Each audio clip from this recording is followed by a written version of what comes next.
Hello everyone, welcome back to another Guild Wars 2 video with me, Jebro. We're talking about the Holosmith today, and this is a meta build. This is the meta build that's on Meta Battle. It's on Gods of PvP as well, and I just thought I would introduce you to it if you haven't seen it, or just explain it. Not briefly today, normal kind of length, 20 minutes or so, but also just quickly before we go there as well. If you do want to be alerted to new videos on the channel, don't forget to click that bell in the bottom right hand corner. Don't forget as well, these videos go up on my Patreon pledge place. So if you want to go over there, patreon.com/Jebro. It is the $5 tier. It helps immensely as well, especially at the moment with the coronavirus going on and everything else. It's those fun times, but if anything, I appreciate you coming and checking out this video. Even if you just chuck a like down the bottom, or even a dislike, whatever. Drop a comment maybe, as well as subscribing, and also just clicking that alert bell so you know when the build videos or when the gameplay videos or any content comes up on the channel, you are going to be alerted to it. And that was just rude. Okay? That was just rude. God damn it. Okay, so this is Holosmith. Don't forget that this is a newer elite specialization. When I say newer, it is still, you know, it's pretty old. I mean, it's like getting on for 3 years almost. That sounds crazy actually saying it like that. And this is the meta battle build, the build that's also on Gods of PvP as well. You're using Sword Shield. You are also using utilities are going to be your healing turret. You've got Slick Shoes. You've got Elixir U. You've got Elixir R. Oh, we haven't used that for a long time, you say. Elite Mortar Kits as well. Let's quickly go and have a look at the equipment as well.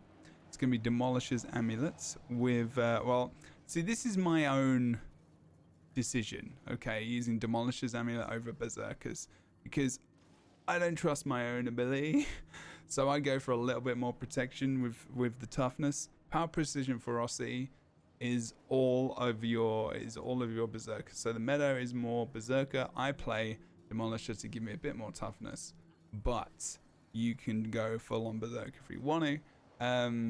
And of course, paying attention more to the Sword Shield sigils here, it's going to be Intelligence and it's going to be Energy to give you more of that bar back, that dodge bar.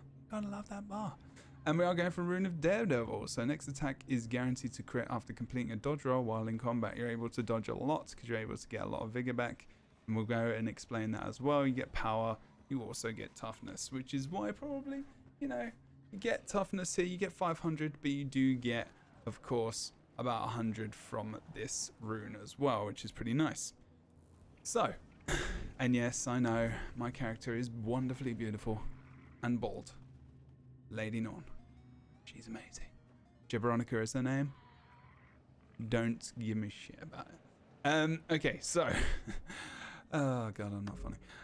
Explosives, Alchemy, and Holosmith. Obviously, Explosive Line. We've talked about this in previous videos. But this is Explosive Entrance, which is very, very key to this build. Another reason why you don't have to go for as much toughness maybe as well is because of the barrier that you are able to gain through this build as well.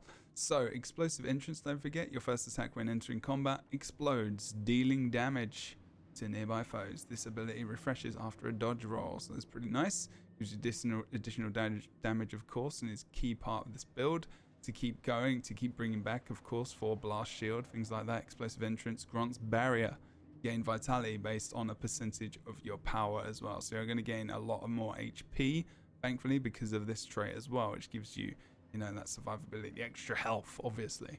So gain Fury when you hit a foe with an explosion. Now, don't forget that your explosions, a lot of them are coming from your mortar kit. These are explosions, people. So you are able to gain some Fury, if I don't miss. There you go. You can see.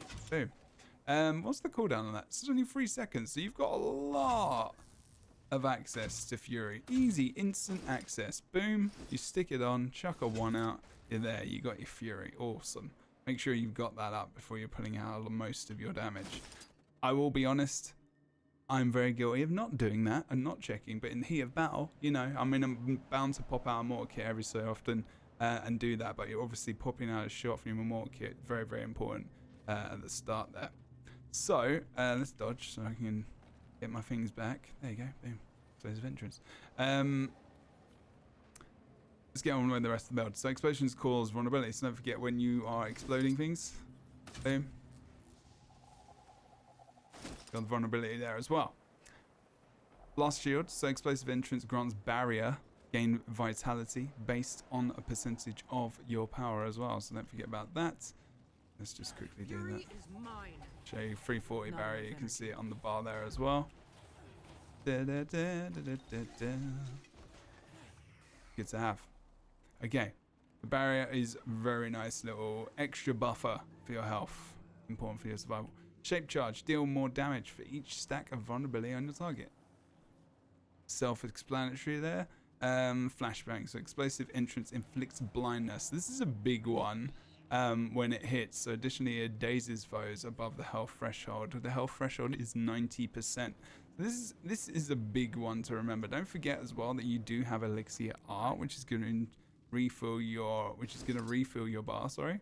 Don't forget this is very important in building back up your, especially while building that back up. It's important to so one thing that is really good with the blind as well, especially, is that if you're going versus something like a lich, for example, by being able to dodge a lot, getting back that explosive entrance, and then being able to use that to not only buffer yourself in terms of the barrier, the blind is really important. Getting those blinds off is ridiculous for your survival. Remember what blind does. Okay, so next outgoing attack misses. And also if that target is dazed, that's, you know, lich form is what, 10 seconds. If you can blind them and they've used that lich form at high health, like, that's good. Like, you can really mitigate a lot of damage by just making sure that you are permanently, and I mean permanently, blinding them, you know, making sure that's going to be happening a lot. And it's possible to blind them quite a lot. You can see how much blind is going up at the top of the bar and how long that is as well. Obviously, they're going to get rid of that after their attack, but, you know, it's important to do that. Also, it's important to keep your swiftness up as well, so that you can regain your vigor to make your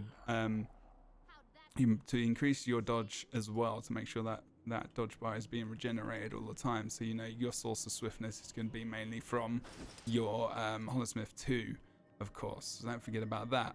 So blindness, very important in this build. This is the whole thing about this, you know, explosive entrance, giving you barrier, giving you the blindness, you know, able to get that fury back from the mortar kit, and obviously vulnerability stacking up as well, and you deal more damage for each stack of vulnerability. So, you know, blinding and offensive boons there, as well as the defense that's coming out from that blind, of course, and the barrier. It's a great line. Explosives it's got some utility. It's got the option of going damage as well. So, you know, it's pretty nice. The changes they put in, I love that they made it more of an option. And it is now, you know, over inventions, which is great. Or tools. Alchemy. Still great. Still a great line. But we have now gone for Invigorate and Speed. This, in essence, does give you your... so you had back in the day speedy kits, so basically when you use the kit you got vigor and you got swiftness back, which was way powerful and very sustainable for NGs back in the day, especially celestial days. And, you know, they changed that to just vigor, and then you could get speedy kits over in the tools line, which, you know, every time you put a kit on, you get swiftness. But now you're getting able to gain that swiftness specifically through Photon Forge and on Hollow Leap, so you're able to gain a lot of access to that every couple of seconds, which is really nice. And obviously from swiftness that's been generated around you, kind of passively activated passively. Well, it feels almost passive from people around you, you know, from your own passive trait lines, which give you swiftness and whatnot as well, which is nice.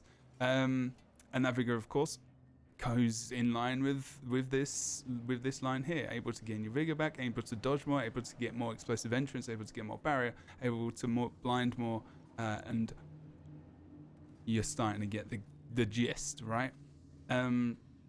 Lesser Elixir C, of course, is going to give you the might. These are fairly self-explanatory. Drink an elixir E when you're struck below the health threshold. It's going to give you barrier of 3,000. Damn. Protection there as well. Compounding chemicals, heal yourself when you grant yourself a boon. And then you've got elixirs gain reduced recharge and increased durations and grants might, so you're able to heal yourself a little bit there as well. But the might is the optical one as well as recharge because you have 2 of them. And obviously you have your toolbars as well. Don't forget these toolbar skills are very important. We'll talk about those in a minute as well.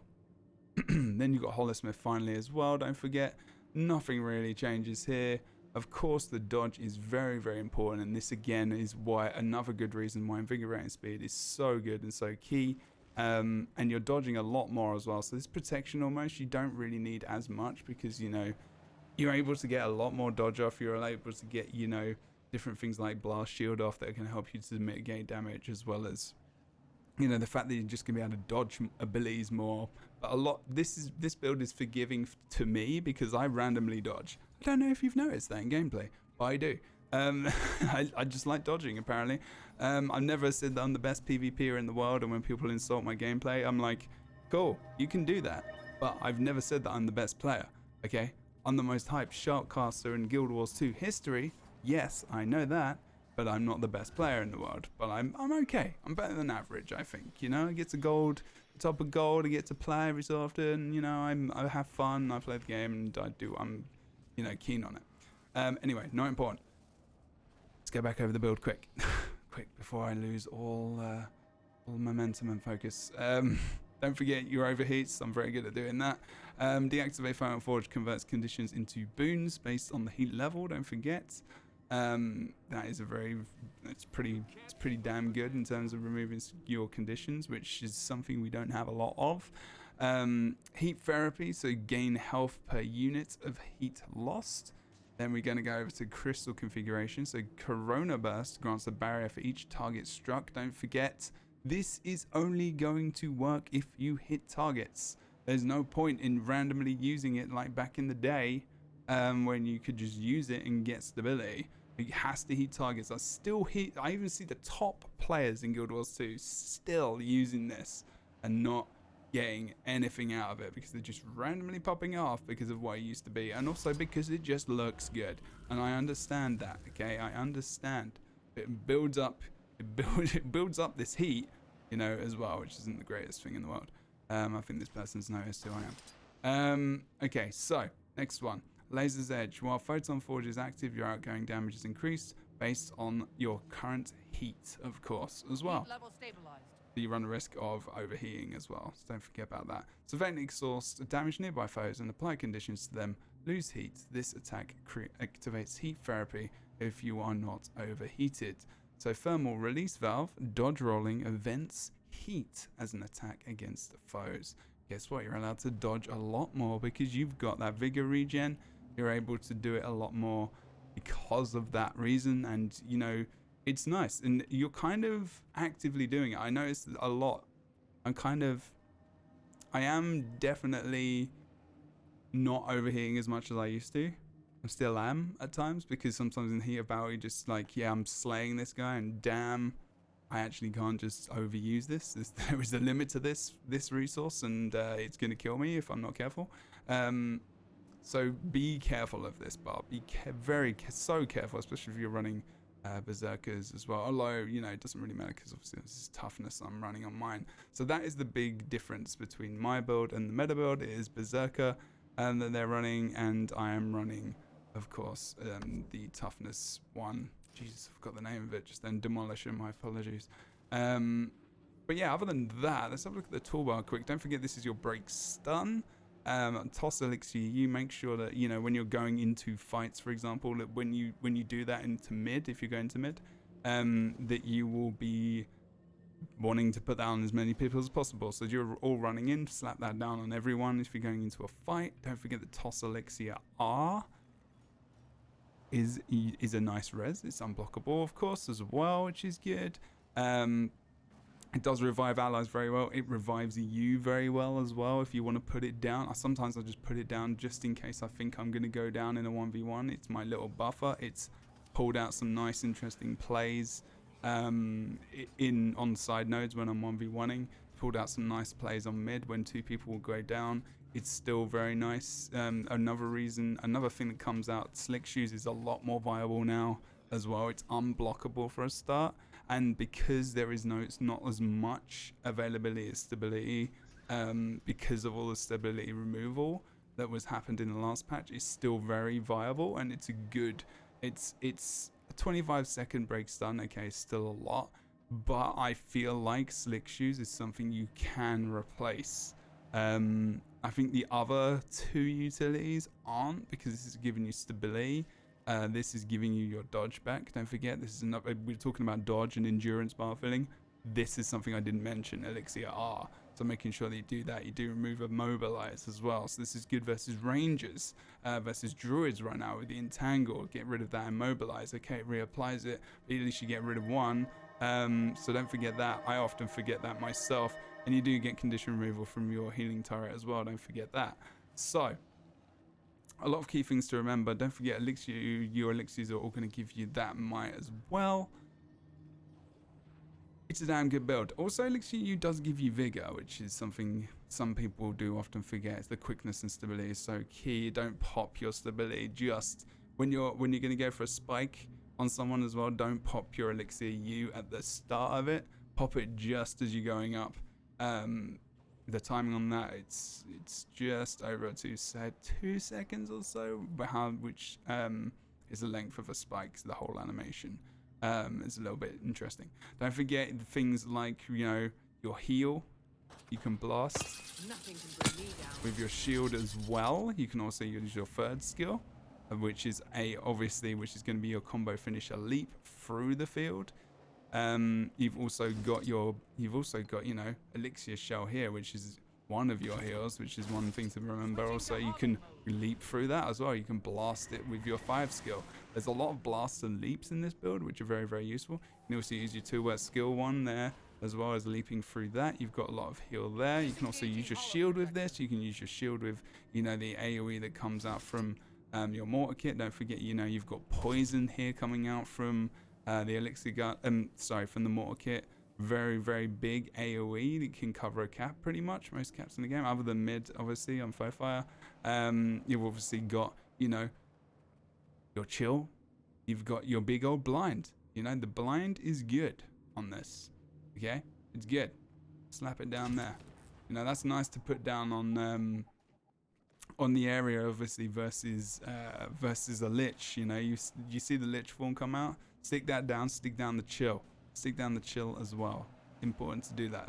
The recharge rate on skills, the chill, the blind, and then start continually blinding them through, the explosive trait. There's a lot of utility, there's a lot of use through this, there's a lot to remember, but you kind of just naturally do the things as you're doing them, and it's a fun build, I'm not gonna lie, and the refining of this for whoever did this was good, and I commend the peoples, and it's a fun build to play. I'm not too bad at it. I'm getting there. I'm still trying to perfect my own gameplay and my own positioning on this in games, in 5v5s, to get used to them again, because 2v2s have been out for a while, and then coming back into 5v5s is a bit of a change, because you go from that deathmatch 2v2 to that 5v5, all about the rotations. But yeah, I hope you enjoyed this, just covering the build. I didn't create this. It's very fun. Obviously, there's a lot of staples which have been in there for so long, and this is just it's kind of an obvious route to go.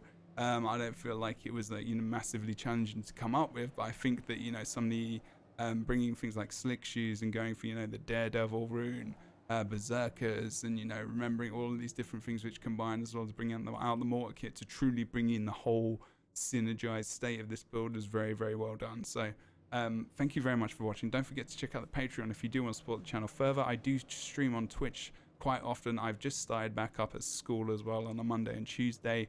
But yeah, we stream during the day. Pacific time is 11 a.m. Pacific. So that's about 7 p.m. British time, or 6 p.m. GMT. Click subscribe, do all the things, and I'll see you next time. Thanks so much for watching, guys. Hope you're taking care as well with the whole corona virus going on. I know it's horrible. You have to stay at home. Make the most of it. Get some gameplay out there. Come and give me a little chat. come and join our Discord as well. The link's in the description below. Got awesome, very respectful community. We mess about and do all the things normal communities do. We just do it with respect, and we hang out and have a good time. So come and join us on stream as well. I'll see you next time. Thanks so much for watching. Take care. Enjoy your day.